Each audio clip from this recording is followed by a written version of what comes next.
starring the entire Nelson family, Ozzie, Harriet, David, and Ricky. Here is Ozzie, who plays the part of Ozzie Nelson. And, of course, his lovely wife, Harriet, as Harriet Nelson. The older of the Nelson boys, David, appears as David Nelson.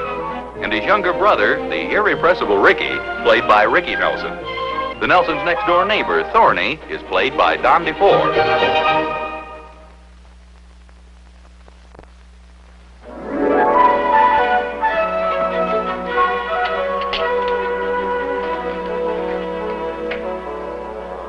David, the breakfast table's no place to be reading the paper.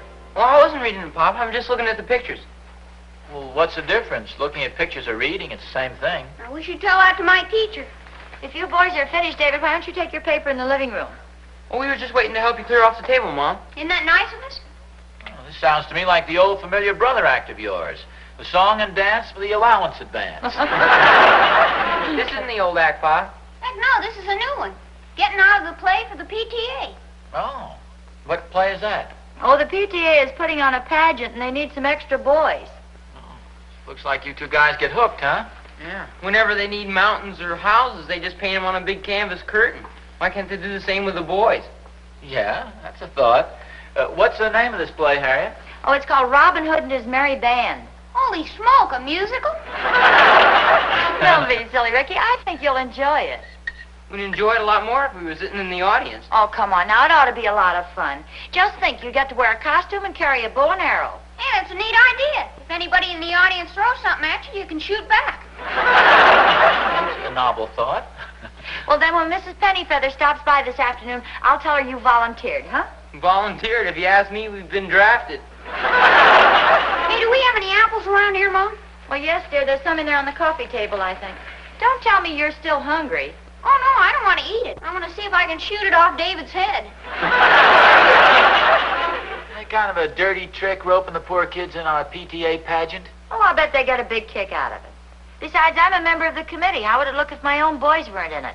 Oh, yeah. Say, maybe you'd like a part. Oh, no, you don't. You're not going to rope me in on anything like that. I have more important things to do. Well, I can see your point, dear. You'd have to spend all your time rehearsing, and you wouldn't have any time to cut the lawn or help me with the household chores. Well, of course, on the other hand... No, no, you're not going to have anything to do with it. As long as you mention the lawn, though, I think I'll go outside and have a look at it. You're going to cut it? Well, don't you remember our agreement? I promised you I'd mow it as soon as it got to be 4 inches high. I was afraid maybe you'd forget. I think it's 4 inches high now. Oh, of course I wouldn't forget. After all, an agreement's an agreement. If it has to be cut, it has to be cut. Good for you. That's the old spirit. What are you looking for? Where's my ruler?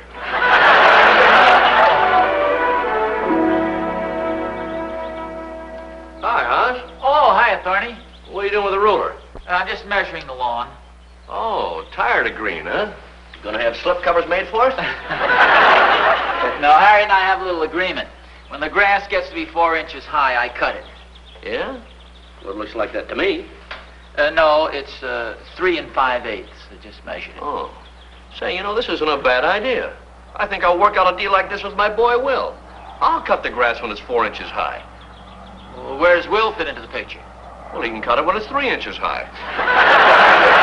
Well, in that way, it'll never get to be 4 inches high. That's okay, Oz. I'm a patient man. I see what you mean. I stopped by to make sure you're going to the PTA play this year. Oz, you won't want to miss it. Oh, yes, I will. Oh, no, it's going to be great. It's not like the other plays we've done. This is really going to be something. What makes you so sure? I'm in it. Matter of fact, I have one of the leading roles.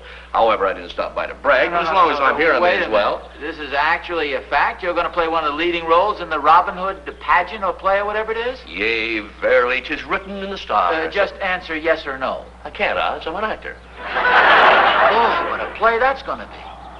However, I might have known you'd worm your way into it. You're such an insufferable ham. Who's a ham? Oh, why deny it? Look what happened at the Lodge show last year. Kept trying to ruin my solo. Every time I'd start to sing, you'd chime in with me. Well, neither one of us had any business singing. We were only ushers. I thought it lent sort of a novel touch to the occasion. Novel is right.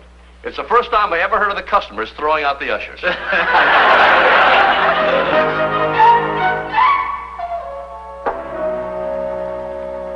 I was just browsing through some old things up in the attic, and I came across some of these plays that I was in school.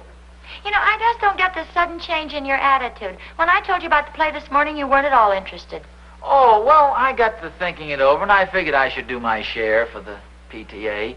I hope Mrs. Pennyfeather doesn't give me too big a part. You know, Thorny's going to be in this thing. He has one of the leading roles. Oh, is he really? Yeah. Didn't look so well today, either. I hope he doesn't get sick. Well, cheer up, dear. He might. Hey, here's one of the plays I took part in school. Here, let me read you my part. Somewhere here in the middle. Oh, here it is on page 16. It's a pretty dramatic bit, too. Don't shoot! Well, go on.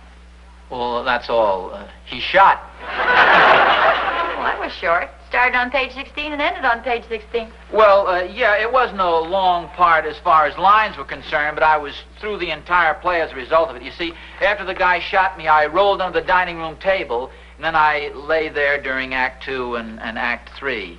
It was a pretty interesting play. It was written by a guy named Ed Jones. He wrote most of the plays for us in school. Oh, Jonesy. Oh, listen. Here's one of Jonesy's. But hark, what light through yonder window breaks? 'Tis the moon, and Juliet is the sun. I think that was one of Jonesy's best. Why, Ozzie, that's Shakespeare. Oh, yes, I know, but we never had the heart to tell Jonesy. Oh, I get it. Hello? Oh, hello, Mrs. Pennyfeather. Mrs. Pennyfeather. Friends, Romans, countrymen, lend me your ears. What'd you say, Miss Pennyfeather? I come to bury Caesar, not to praise him. Well, bury him out in the yard. I'm talking on the phone. Evil men who lives after them. The good is often interred with their bones. Just a moment, Mrs. Pennyfeather. Ozzie, Mrs. Pennyfeather is trying to tell me about your part. Now stop reading Jonesy's plays. Jonesy's? This is one of mine. Yes, dear. Go on, Mrs. Pennyfeather. This afternoon?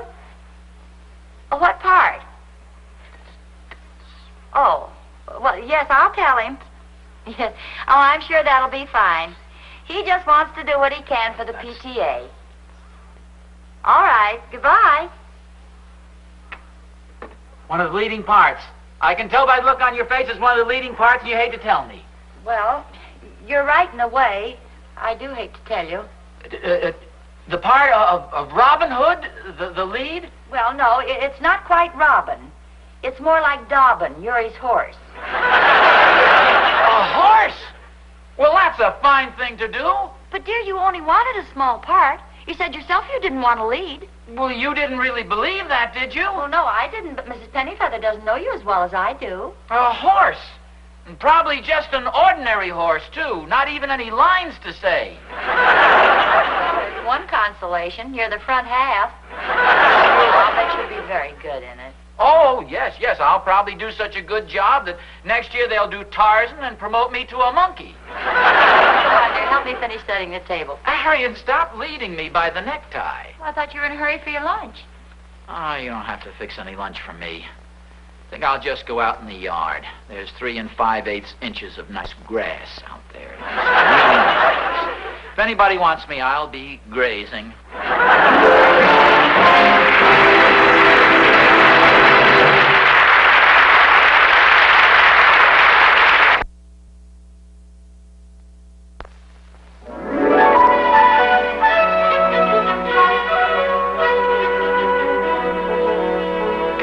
Why I let myself get involved in this thing in the first place.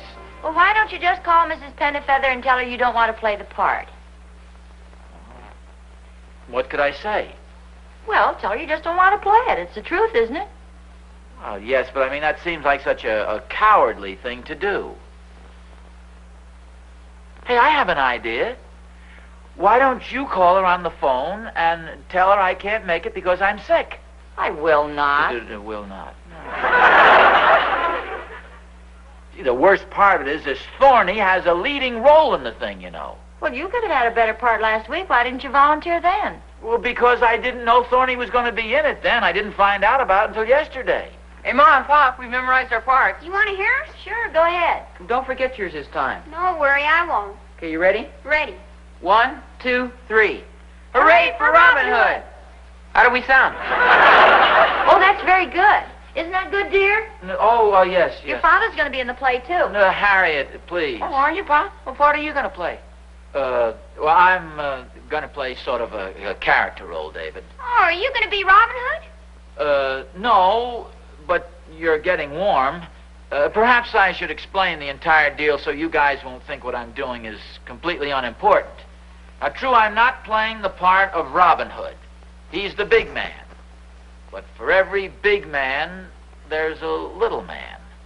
The man behind the man. Are you the man behind? No, I'm the man in front. You mean you're in front of Robin Hood? Well, not exactly in front of him. I'm under him. Gee, that sounds like a horse. Oh, Ricky, don't be silly. Pop is going to play the part of a horse. I was only kidding. Pop's a good actor, boy. What part are you going to play, Pop? I'm a tree stump. A tree stump? Gee, what kind of a part is that? Look, boys, your father's very generously offered to donate his time and efforts to make this PTA play a success. Now, it may sound silly to you, but the part that he's playing is that of a noble, valiant steed. Gee, what's that? Pop's a horse. Well, was there anything wrong with being a horse? Not for a horse. Well, I hope you won't be ashamed of your old father. I hope I won't embarrass you in front of your friends. No, we won't be ashamed of you, Pop. Of course not, Pop. You'll be all covered up, won't you? Look, boys, I think you better go outside and rehearse your part some more. Okay, Mom. Come on, Ricky. Hooray for Robin Hood! Hooray for his horse, too! What a humiliation. My own two sons ashamed of me. Harriet, this is the last straw. Straw, how do you like that? I'm even beginning to talk like a horse. Oh, dear, there is one possible way out. What's that?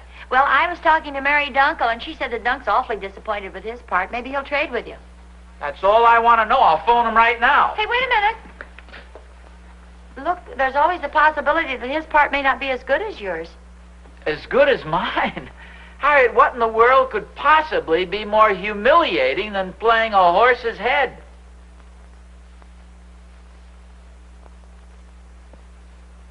That's one chance in 100, but I'm not willing to take it. Mr. Nelson! Oh. We're fellow troopers. The show must go on. Stage door, Johnny. Pull the curtain. Don't upstage. Mr. Nelson, we're actors. Don't you know any theater talk? Theater talk?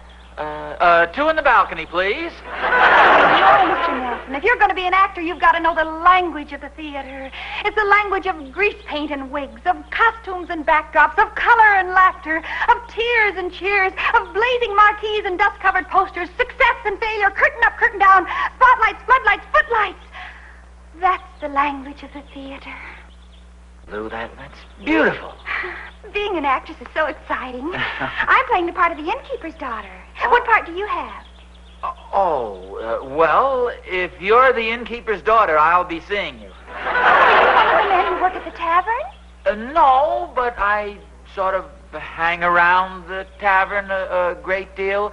I spend most of my time out in back of the tavern, around by the stables, you might say. Well, if you're not one of the men, what else is there around the stables? You couldn't be a sack of oats or a bale of hay.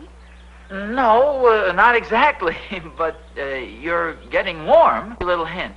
Who eats oats and hay? No one that I know. Let me think. Eats oats and hay. I might as well tell you, Lou. I play the part of a horse. A horse? Yeah. Robin Hood's horse. It's pretty awful, huh?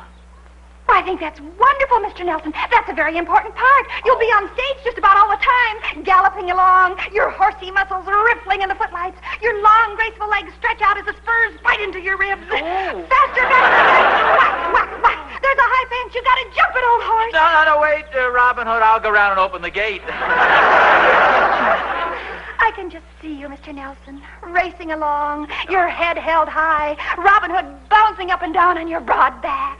Oh, say, that's a thought. Robin Hood's going to be riding on my back, isn't he? Who's playing the part of Robin Hood, I wonder? Tubby McIntyre. You mean they're going to have some big fat guy riding on my back? Oh, no, Mr. Nelson. They just call him that. He's not the least bit tubby and fat. No, that's a real... You're sure? Oh, positive. He's 220 pounds of solid muscle.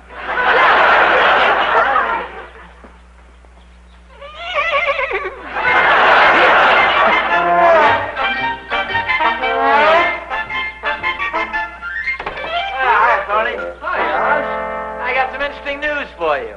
That play tomorrow night, there's going to be one really fine actor in it. Well, Oz, that's what I told you this morning. No. You missed the point entirely. You're going to have a little competition. I've donated my talents, too. Well, congratulations, Oz. I'm glad you're going to be in it. We'll have a lot of fun up there. Oh, that's what I figure. You and I together. Oh, I can see us up there now, horsing around. Who told you? Tell me what? Don't we always horse around? Oh, yeah. Boy, I've really got a great part, too. Of course, it isn't as good as the part you have. You have one of the leading roles. Well, Oz, about that leading role, now that you're going to be in the play, I think I better tell you about it. Well, isn't it a leading role? Well, yes, in a way. Robin Hood rides up on his horse, and I lead him into the stable. What part do you have, Oz? Oh. Well, mine is one of those parts that'll be talked about. As a matter of fact, I'll probably never hear the end of it. Tony, I'm actually afraid the part is a little too big for me. I would say it's a part that suits a man of your talents a little better. Well, now, wait a minute, Oz. You mean you want to trade your part for the part of a lowly stable boy? The only thing he does is lead a horse into a stable. Well, yes, Thorny, I really would for the good of the play. Well, now, Oz, before you have a chance to change your mind, let's make a deal. You take my part and I take your part. Let's shake. It's a deal. No backing out now. It's a definite deal. No backing out. You have my part and I have your part. Right. All right, now, Oz, what am I going to be? Well, come on, tell me. I'm all ears. You will be. Thorny, old boy, this breaks my heart. You are now the front end of Robin Hood's horse. Oh, Oz, what a low-down thing to do. What a dirty trick to play on your old pal Thorny. Oh, go on. You do the same thing to me if you got the chance. Oh. Besides, the part you gave me isn't so hot. A stable boy? Yeah? Who said you were? Well, that's what you were going to be, wasn't it? Yeah, that's what I was going to be. Up until about an hour ago when I traded parts with Dunkel. Now, wait a minute. You didn't tell me you traded parts with Dunkel. Well, of course not, Oz. You didn't ask me. What part am I playing? Well, you were the head of the horse. Just back up a little.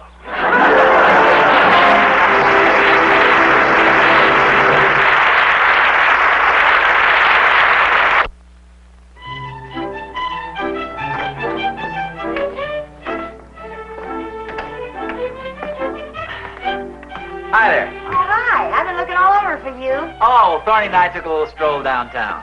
What's up? Well, I got some good news for you. Mrs. Pennyfeather called, and you're not going to have to be the horse tomorrow night after all. Good news. Harry, that's a big disappointment. After all, Thorny and I were looking forward to being in this. How come we're not going to do the horse bit? Oh, well, it seems there's only one horse costume in town, and the PTA hadn't reserved it. So when Mrs. Pennyfeather called up to rent it, somebody else had already taken it. Just this afternoon, too. Oh, what a shame.